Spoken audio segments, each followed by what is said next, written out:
we all met? Pat, pat! And here's a marvelous convenient place for our rehearsal. This green plot shall be our stage, this hawthorn brake our tiring house, and we shall do it in action as we do it before the Duke. Peter Quince? What sayest thou, Bully Bottom? There are things in this comedy of Pyramus and Thisbe that will never please.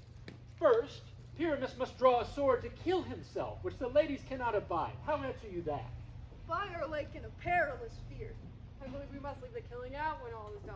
Not a whit. I have a device to make all well. Write me a prologue, and let the prologue seem to say we will do no harm with our swords, and that Pyramus is not killed indeed. And, for the more better assurance, tell them that I, Pyramus, am not Pyramus, but Bottom the Weaver. This will put them out of fear. Well, we shall have such a prologue, but it will be written in 8 and 6. No, make it 2 more. Let it be written in 8 and 8. Will not the ladies be afeard of the lion? Oh, I fear it, I promise you.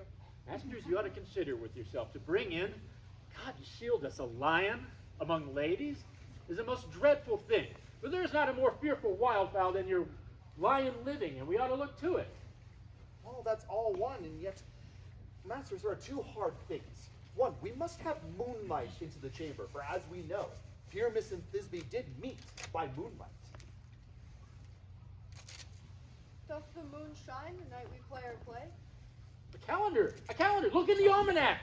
Find out moonshine. Find out moonshine. I thought Calendar. Calendar. Yes, Calendar?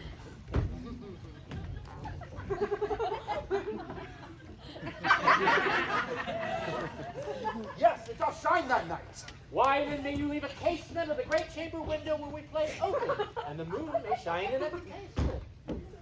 Yes, that's aye, we must, and yet we must have someone to enter with lantern, dog, and bush of thorn, and presenteth the mercy of moonshine. And yet, there is one more. We must have a great wall in the chamber. For as the story goes, Pyramus and Thisbe did speak through a chink of that wall. you cannot bring in a wall. What say you, Bottom? Some man or other must present wall. Let him have some plaster or some loam or some rough cast about him to signify wall. Or let him hold his fingers thus, and through that cranny shall Pyramus and Thisbe whisper. Aye, then all is well. Masters, I pray you all, sit down, rehearse your parts. Pyramus, you begin. As you have ended your speech, enter into the brake, and so every man according to his cue. What hemp in the homespuns have we swagger in here so near the cradle of the fairy queen? What? A play toward? I'll be an auditor. An actor, too, perhaps, if I see cause. Pyramus, speak. Thisbe, stand forth. Thisbe, the flowers of odious savor sweet. Odors, odors. Odors savor sweet. So hath thy breath, my dearest Thisbe dear. But hark, a voice. Stay thou but here a while, and by I will to thee appear. A stranger Pyramus than e'er played here. Must I speak now? Aye, Mary, must you? For you must understand that he goes to hear a voice that he has heard, and then is to come again. Most radiant Pyramus, most lily white of hue, of color like the red rose on triumphant briar, most brisky juvenile, neck most lovely new, as true horse that yet would never tire, I'll meet thee Pyramus at Denny's tomb. No, Ninus's tomb, man. Why, you must not speak that yet. That, you answer to Pyramus. You must speak all your part, cues and all. Pyramus, enter. Your cue is past. It is never tire. As true horse that yet would never tire. If I were fair, fair Thisbe, I were only thine. Oh, monster, so strange. We are haunted. Three masters, five masters, help! I'll follow you. Oh, I'll lead you about around. Through bog, through bush, through brake, through briar. Sometime a horse I'll be, sometime a hound, a hog, a headless bear, sometime a fire. In neighing, barking, grunting, roaring bird. Like horse, hound, hog, bear, fire at every turn. Why do they run away?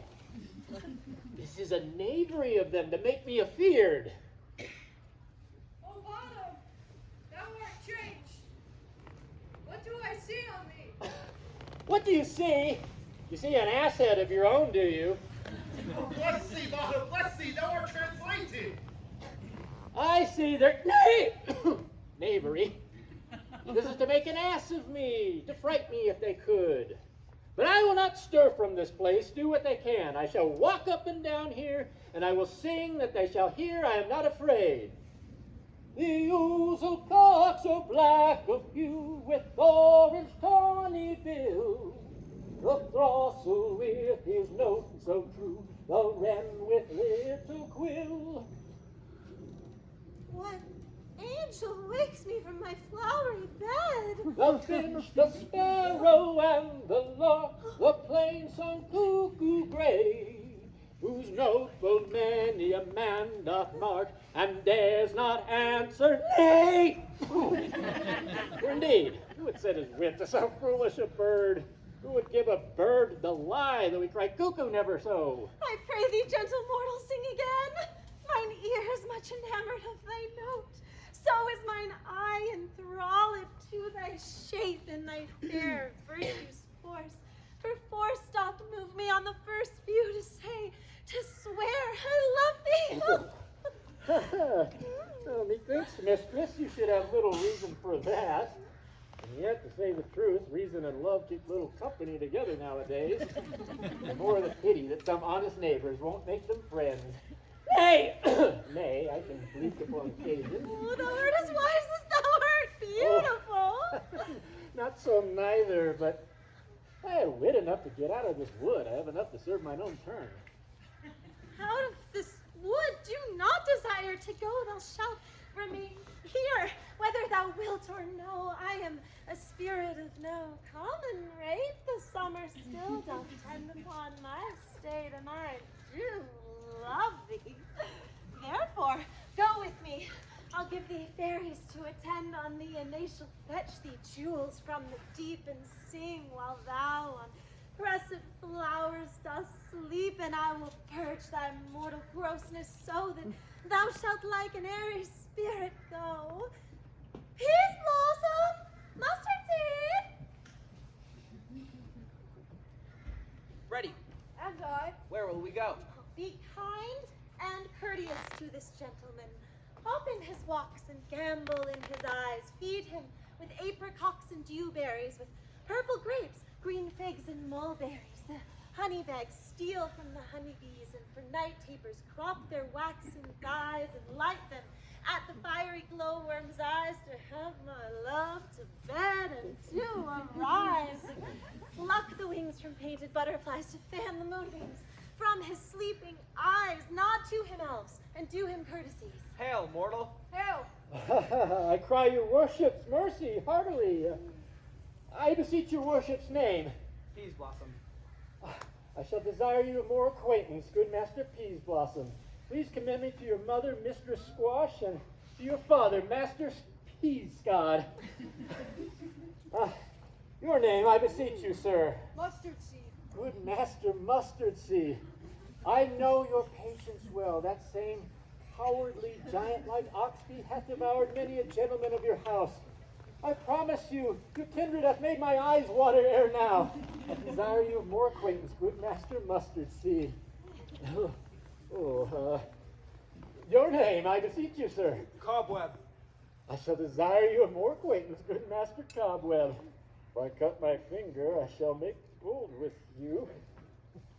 Come, wait upon him. Lead him to my bower. The moon, methinks, looks with a watery eye, and when she weeps, weeps every little flower, lamenting some enforced chastity. Tie up my lover's tongue. Bring him silently.